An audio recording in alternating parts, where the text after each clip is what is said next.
Welcome to Forum 360 for a global outlook with a local view. I'm Leslie Ungar, your host today. 150 years ago, a French writer wrote the words we now quote as, "The more things change, the more they stay the same." Or do they? Our guest today has made 5 career changes, and he is still in his 50s. In a career change, what stays the same and what is different? Depending on your age, statistically, you will make 1.9 to 5.7 career changes in your lifetime. Our guest today has been an attorney, an entrepreneur, a sports agent, a brand expert, a financial guru, and now Dean of the Business College at the University of Akron. One thing the pandemic has urged us to do is to think differently. Whether it is about the services that he offered or the actual career choice he made, our guest continues to think differently. How will he bring the concept of Marilyn Monroe, Mother Teresa, and cooking lessons to business students? We are thrilled to welcome to Forum 360 R.J. Nemer.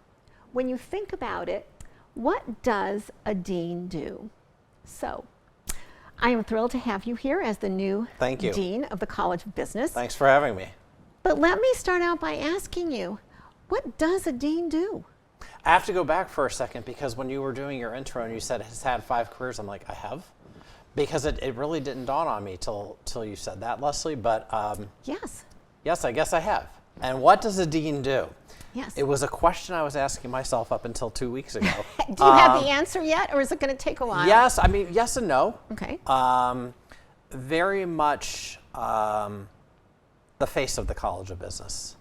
Figuring out how to invigorate the brand, in some aspects revitalize the brand, become engaged with the students, hear what the students have to say in terms of the offerings and their experience. You know, at the end of the day, they're a customer, we're providing a service, the landscape is competitive, it's costly, and people want value for what they're paying. And so helping to think through that, you know, do I get involved with the truly academic sort of questions of curriculum? Not so much, but thinking about how we increase enrollment, improve the experience of students, and diversify our student base, both in terms of geography and demographics, is really kind of the 3 pillars that are important to me. So let me ask you, a few months back we had the new superintendent of Akron Public Schools. And one thing I learned in having her as a guest is that the school board is the one that comes up with the vision, and the superintendent is to implement the vision. So in your case, who comes up with the vision of, say, how you increase enrollment or how you satisfy students? Do you come up with it and implement it, or is it a collaborative effort, or who comes up with the vision? In academia, it's all about shared governance, right? So we're all on the same boat, rowing in the same direction. I would say it is a collaborative exercise. I probably have brought more atypical things to the table than they're used to hearing, you know, so far. And that comes from an entrepreneurial sort of background of, why aren't we thinking about, you know, marketing it this way or messaging it this way? I don't think that perhaps historically they've thought about what's our narrative, what, you know, in terms of how we're going to push out messaging.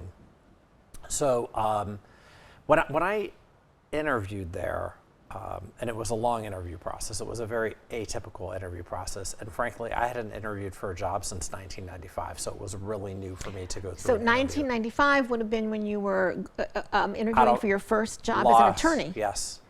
And haven't interviewed since then. And so going through an interview. Although, excuse me, but I have to ask you, isn't it like an interview when you are trying to get an athlete as a sports agent to be your client? Kind of, yeah, in a certain respect. When, you know, that relationship is so personal, you're really just trying to see if you're on the same page, if you connect. because one of the things that and this is getting us a little bit sidetracked, but I'll come back at. When I was a sports agent, initially when I started Leslie, I would have signed anybody because I was poor. And so I just needed to have clients. Throughout my career, and then there was one particular case where it was sort of an epiphany to me. I was consulting for a company, and I had a player who really needed a deal. But the player was just odd, a peculiar personality, awkward around people. But he really wanted a deal. And I was at this company, and the chief marketing officer said to me, do you have anybody else? We could really use more visibility in another golfer. Now, as the agent, it would have seemed ideal. But I thought to myself, this client is odd. If I do this deal, I will lose credibility with the sponsor. So I said, no, I don't. And that was a very difficult and long plane ride home for me because I felt disingenuous. I hadn't advocated for my client. I hadn't done a good job. But it was an epiphany to me that I decided at that point, I will never sign anybody that I don't want to have dinner with. Because if I didn't genuinely enjoy having dinner with the person, how could I ever sell him or her? Okay, so let me ask you. Let's set, you're now dean, let's set that aside, and let's go back 20 years. Okay, so you are in law school and you become an estate attorney, correct? Okay, when did you have the epiphany, gee, I think I want to be a sports agent? So when I was going through law school, actually the reason I went to law school was because of another Akron, or University of Akron alumni, Eddie Elias. Longtime sports agent, was the pioneer behind the PBA, which in our generation, Professional Bowlers Association. And before there was a million different ways to watch or consume sports in your media, there were 3 networks. And you could see it every Saturday on ABC. So he was my idol, and I wanted to be him. And he was guiding me along and said, you know, now you go to law school, and we had talked about me going to work for him. And right before, literally, the night before my final exam in law school, he had this massive incapacitating stroke. And I thought, well, it's not in the cards for me to work for him. And so I went into the practice of law, and I was going in on Monday and wishing it was Friday. And you do that for 2 years. It was my 30th birthday. I had written a business plan to start a sports agency. It was naive. I didn't know what I didn't know. But I felt if I just got that one moment, I could make it. And I was in my office. It was my 30th birthday. I looked at the business plan. I remember looking out onto Main Street, and I thought to myself, there's something more for me in this world. And I went down to the managing partner and said, it's my 30th birthday, and as a gift to myself, I'm resigning. I'm going to start a sports agency. Now, do you just go up to golfers and say, hey, I want to be your agent? Well, that's what I thought. Because when I started my business, I thought I could just go up to people and they were just going to clamor. Yeah, no, they didn't. But I just kept trying to network. And so in your words, in the golfing world, and let me just ask you briefly in kind of a yes or no, are you passionate about golf? Or is sort of. Sort of. I mean, I wouldn't say I'm like diehard, eat, breathe, live it. I love the fact that But you picked golf. You could have picked football. Well, I picked golf because I figured that I could relate more to that athlete. Okay. I knew enough about it growing up around it. I played casually, but I'm terrible. But I felt like also it was at the precipice of Tiger Woods just emerging. And I remember looking, you know, when I'd see it on TV and I'd kind of pay attention to the galleries, and I thought, wow, they're younger, they're diverse. This one person could really change the landscape.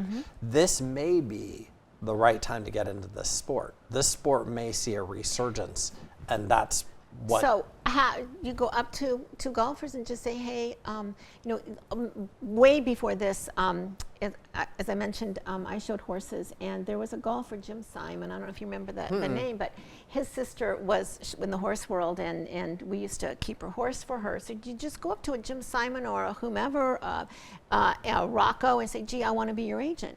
Like, how can you give us just in a couple sentences the process for how you become an agent to someone? For me, and what I've done a number of lectures, and I always start the lecture as I wouldn't recommend this because I didn't know. Mm-hmm. I just kept calling and talking to as many people as I could. Mm-hmm. By happenstance, literally, I met somebody who at the time was bartending down at Porter's Lakes, who happened to have gone to Duke, and who had happened to play for the golf team, and who happened to know somebody who just had what was then called their Nike Tour card. So I asked him, would you be willing to introduce me to him? And he said, I can. I don't know what he'll do. And I flew down to Florida, and I met this player. His name is Joe Ogilvy, who happened to be on the PGA Tour for 17 or so years. But I met with him, and I said, here's my vision. And he said, you just quit your job? And I said, yes. And he said, do you have a contract? I said, no. I said, but I'll tell you what, I haven't gotten around to writing one, but if you'll give me 6 months, let's do it on a handshake and see what I could do for you. Mm-hmm. Shook hands. 17 years later, I still never had a contract with him. He stayed my client the entire time, but from that one client, it was, and I could bore you with hours of stories of, and then I met this person, then I met this person. But that's but I what just networking connected is. dots. Okay, so I just connected dots. We have to leave golf, but I have to ask you just a couple questions Sure. About the athletes. To be at the finest, whether it's the Olympics, whether it's football, whether it's golf, do you think from your bird's eye view, does it take more mental or more physical skills? In golf? Mm-hmm. In golf, to be a PGA player? Wow, that's a great question. I would say that answer has probably changed. When I initially started, I would have said brains. As the game has changed, and it's about length and strength and stamina, and Tiger really did change the way a golfer physically looked, I would say it is now really pretty equal. It maybe even tip a little bit more on the physical side. Okay, a couple of other questions about golf before we leave. Male agents have represented women, professional athletes. Do you really think that women will be able to represent male athletes to the same degree? Oh, absolutely. So it won't be, what we often used to hear is, women can't go in the locker room. Well, men can't go in the female locker room. But do you think that is a glass ceiling that is shattered? Oh, absolutely. I didn't really go in the locker room all that much. I mean, when I went to events, you're usually on the driving range. And I know a couple women, particularly in golf, who are really successful, very successful, and who represent world-class players. I would never say it was based on gender as a consideration at all. But one more question. In Jerry Maguire, there is a point where one of the professional athletes says there's no loyalty. What would you, as a sports agent, did you feel that there was loyalty? I was lucky because the people that I represented were loyal. I had my company, before I sold it to William Morris, had my company for 17 years. I never had a client leave. Wow. So for me, yes. Do I think it is a business that is replete with unscrupulous people? Absolutely. It is tough. It is vindictive. It is dishonest. It's harsh. It's very harsh. I just tried to stay true to my narrative. And again, my narrative was, I want to sign people that I want to have dinner with. Which is not a bad way for anyone to do business in any profession, right? Because if you really do care about the person, if you like them, we started talking about it through interviewing. Mm-hmm. The true purpose of interviewing is I really want to get to know you, Leslie. Mm-hmm. I want to find out what makes you tick, because we're going to be, in the trenches together. And its purest form, that really is the way business should be conducted. On that note, that perfect note, let me reintroduce our guest today is R.J. Nemer, who is the new dean at the College of Business at the University of Akron. He has been a practicing attorney, a sports agent, an entrepreneur, a brand expert, and now a dean.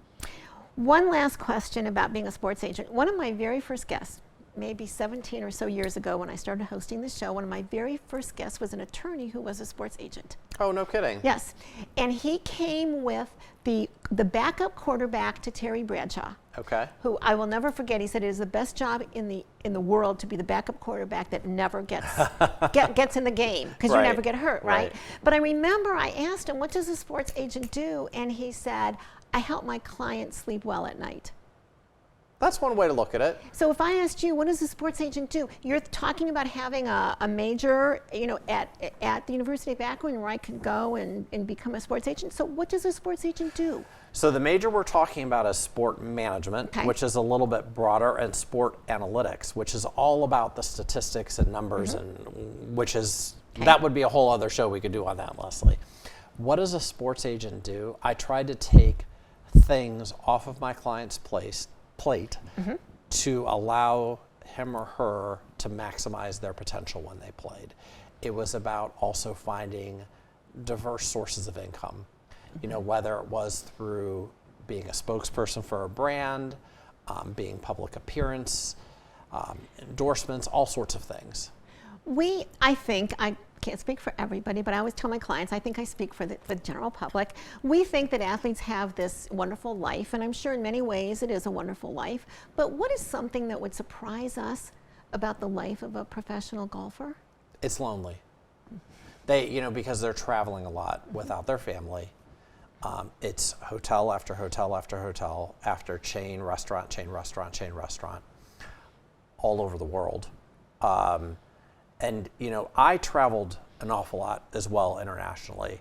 But when I would go, I maybe was gone for a week, sometimes two. They would be gone for months.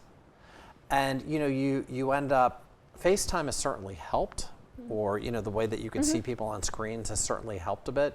But it's still not sitting down with your loved ones at the end of the day and really sharing a moment or sharing a movie or and a bowl of popcorn. So it's lonely. It's and even the life of a sports agent, I think there was a certain connotation of glamour and glitz to it. And yeah, there is certainly some cool swag to it.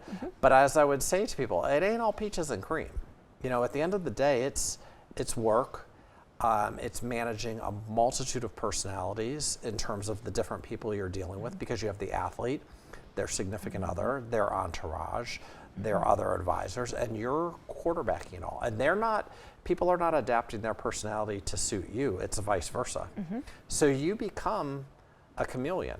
And what's interesting is, I remember one of my clients retired, and he's a great guy. And he said to me at one point, we're such good friends. And in my mind, I thought, no, I'm your friend. Yes. But if I sat down and said to you, what's my favorite color, when's my birthday, they wouldn't know. I have found the same thing as a coach. And every once in a while, I will have a client say, well, gee, why didn't I know that about you? And I'll think to myself, because I know everything about you. Right. You think you know about me. But it is really one way. It's a one way. Isn't it? And I remember talking to one of my clients, and he said, I think I shared something, and he said, I had no idea.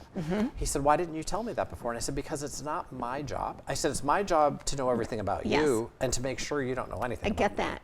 I do. So it's atypical that way, but it was a wonderful career. I mean, over 20 years. When after I sold my company and was the global head at IMG, and when my contract was coming to an end, I thought, what, this has been a great run. It has. I want to go out kind of on top.